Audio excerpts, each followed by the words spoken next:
Commission కక్కుర్తితో BRS నేతలు ప్రాజెక్టుల redesigning కు తెరదీశారని మంత్రి ఉత్తమ్ కుమార్ రెడ్డి ఆరోపించారు. ప్రాజెక్టుల రీడిజైనింగ్ వల్ల వచ్చే వేల కోట్ల రూపాయల కమిషన్ పైనే బీఆర్ఎస్ నేతల దృష్టి ఉందన్నారు. తాము అధికారంలోకి వచ్చిన తర్వాత ఇరిగేషన్ శాఖను సంస్కరించే పనిని ప్రారంభించామన్నారు ఉత్తమ్.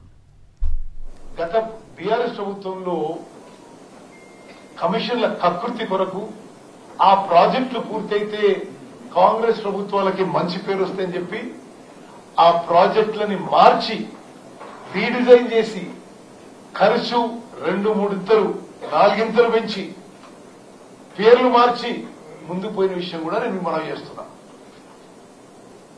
ఇది రాజీవ్ అండ్ ఇందిరాసాగర్ ప్రాజెక్టులు కలిపి అప్రాక్సిమేట్ గా ఆ స్లైడ్ పోండి. నెక్స్ట్ కంపారిజన్ స్లైడ్ పోండి. నెక్స్ట్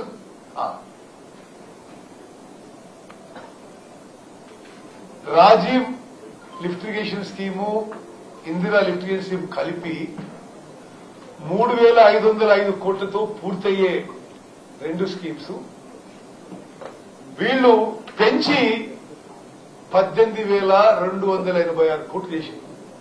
ఎట్లయితే కాళేశ్వరము 38,000 కోట్ల నుంచి రీడిజైన్ చేసి 2 3 చేసిండ్రు, దీన్ని సుమారు 4 చేసిండ్రు.